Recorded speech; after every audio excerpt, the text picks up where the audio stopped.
چلیں جی دلائل کی بارش ہو رہی ہے, سنیں. میں نے کہا یار لمبے چوڑے دلائل چھوڑ دو, مجھے ایک بات کا جواب دے دو. شیطان مردود ہے, کہا مردود ہے. جہنمی ہے, کہا جہنمی ہے. وہ دشمن ہے, کہا دشمن ہے. اللہ کا بھی, بندوں کا بھی, نبیوں سب کا دشمن ہے. اچھا میں نے کہا بتاؤ وہ مر گیا ہے یا زندہ ہے؟ کہا وہ تو زندہ اور قیامت تک کے لیے زندہ ہوگا. اور میں نے کہا بدبختو مجھے یہ تو بتاؤ جو دشمن ہے رب کا بھی, بندوں کا بھی, پیاروں کا بھی, وہ تو قیامت تک کے لیے زندہ ہے, ولی تو ہوتا ہی دوست ہے. اگر دشمن زندہ ہے تو دوست کیوں نہیں زندہ ہے؟ یہ ایک واحد چینل ہے کہ جس نے لوگوں کو گمراہ کرنے کا ٹھیکہ اٹھا رکھا ہے, اور ایسے عقائد جو ہے وہ لوگوں کے سامنے لاتے ہیں اور پھر اپنی عقل کے ساتھ ان کو ثابت کرتے ہیں. اور یہ 4-5 مولوی بیٹھ کر ایک دوسرے کی تائید پھر اس طرح کرتے ہیں کہ سبحان اللہ اور واہ واہ اور پتہ نہیں کیا یار, پتہ نہیں کس طرح کے لوگ ہیں. اب سنیں, شیطان اس لیے زندہ ہے, آپ کی سکرین پر یہ آیت شو ہو رہی ہے کہ اس نے کہا تھا اللہ تعالیٰ سے انذرنی الی یوم یبعثون, کہ اللہ مجھے قیامت والے دن تک مہلت دے. تو اللہ تعالیٰ نے فرمایا قال انک من المنذرین, کہ تو مہلت دیے ہوئوں میں سے ہے, کہ تجھے میں نے مہلت دے دی. اب یہ ہے کہ جو مہلت ہوتی ہے وہ مجرم کے لیے ہوتی ہے, اپنے دوست کے لیے نہیں ہوتی. اب اللہ تعالیٰ نے پورے قرآن میں یا رسول اللہ نے کسی اپنے فرمان کے اندر یہ نہیں فرمایا کہ اللہ تعالیٰ نے اپنے کسی نبی کو مہلت دے دی یا اپنے کسی دوست ولی کو مہلت دے دی, اس لیے کہ مہلت مجرمین کے لیے ہوتی ہے, اپنے دوستوں کے لیے نہیں ہوتی. اور مہلت دی ہی اس لیے جاتی ہے تاکہ یہ بڑھ چڑھ کر گناہ کر لے یا چاہے معافی مانگ لے. اب شیطان کے تقدیر میں تو اللہ تعالیٰ نے معافی رکھی نہیں ہے. دوسری وجہ یہ ہے شیطان کو مہلت دینے کی اور اس کو زندہ رکھنے کی, دوسری وجہ یہ ہے کہ اس کے لیے آخرت میں کچھ بھی نہیں ہے. آخرت میں اس کے لیے سوائے عذاب کے اور سوائے تکلیفوں کے شیطان کے لیے آخرت میں کچھ نہیں ہے. اللہ کے دوستوں کے لیے دنیا کی زندگی بس تھوڑی سی ہوتی ہے جس میں وہ آ کر گزارتے ہیں امتحان کے طور پر. اس کے بعد آخرت میں ہمیشہ کے لیے زندگی ان کے مقدر میں ہوتی ہے اور ہمیشہ کے لیے ان کے لیے آرائش اور آسائش ہوتی ہیں. شیطان کے لیے اور اللہ کے دشمنوں کے لیے آخرت میں کچھ بھی نہیں ہے. اسی لیے اللہ تعالیٰ ہمیشہ کافر انسان کو, جو بدکار انسان ہوتا ہے, جو مشرک ہوتا ہے, اس کو اللہ تعالیٰ اچھی زندگی دنیا میں دے دیتے ہیں, اس لیے کہ آخرت میں اس کے لیے کچھ نہیں ہوتا ہے.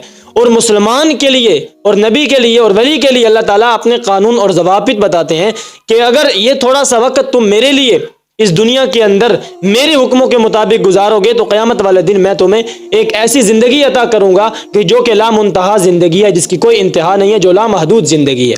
تو یہ وجہ ہے شیطان کو مہلت دینے کی. اور یہ الفاظ نبی علیہ الصلوۃ والسلام کے بارے میں یا کسی بھی نبی یا کسی بھی ولی کے بارے میں آپ کو کہیں نہیں ملیں گے کہ ہم آپ کو مہلت دیتے ہیں یا ہم آپ کو قیامت والے دن تک زندہ رکھیں. تو شیطان کے طاقت کے ساتھ یا شیطان کے اختیارات کے ساتھ نبیوں کو ان کے مقابلے میں نہیں لایا جاتا, اس لیے کہ اس کے بارے میں اللہ تعالیٰ نے فرما دیا ہے کہ میں نے تجھے مہلت دی ہے قیامت والے دن تک, اور نبیوں کے بارے میں یہ نہیں فرمایا.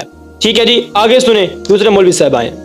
شر پھیلانے والوں کو علم بھی ہے, اطلاع بھی ہے, بندے کا مشاہدہ بھی ہے, شعور بھی ہے, اور جو خیر کے نمائندے ان میں کچھ بھی نہیں ہے. ایک دفعہ کراچی میں یوں ہوا, کراچی میں ہمارے ایک دوست تھے, میں نام نہیں لیتا, وہ خاص بڑے مزیدار لوگ ہوتے ہیں. وہ کہنے لگے میں ایک چلا گیا کے ساتھ, تو کہنے لگے شاہ صاحب وہ صبح سے لے کر شام تک بولے شیطان بڑا طاقتور ہوتا ہے, وہ انسان کی رگ میں گھس جاتا ہے, یہ کرتا ہے. تو کہا میں شام کو گیا, میں نے کہا ملا جی اپن کس پارٹی کے ہیں؟ اللہ, ملا جی اپن کس پارٹی کے ہیں؟ تو اس نے پوچھا کیا مطلب؟ کہنے لگا صبح سے لے کر شام آپ شیطان کی بات کر رہے تھے. تو کہا کیا مطلب؟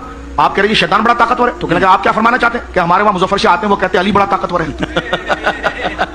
وہ کہتے ہیں جی علی بڑا طاقتور ہے. نہیں نہیں بیٹا وہ شرک ہو جائے گا. تو کہنے لگا نانا کے ذکر سے توحید بچے گی.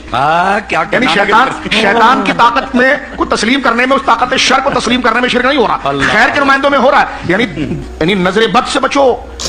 اب یہ بات سن لیں کہ یہ جو شیطان کے بارے میں ہے نا کہ وہ انسان کے اندر گھس جاتا ہے, رگوں میں گھس جاتا ہے, یہ اس مولوی صاحب نے نہیں فرمایا جس کے پر آپ طنز کر رہے ہیں اور اس طرح کی.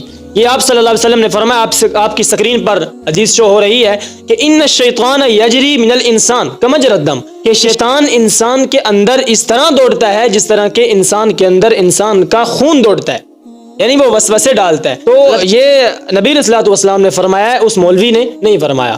تو دوسری بات یہ ہے کہ وہ شیطان کی فضیلتیں بیان نہیں کر رہا تھا, شیطان کی طاقت بیان نہیں کر رہا تھا, وہ یہ بیان کر رہا ہے کہ شیطان کو اللہ تعالیٰ نے اختیارات بھی دیے ہیں, اس کو زندہ بھی رکھا قیامت والے دن تک, لیکن پھر بھی وہ اسلام قبول نہیں کرے گا.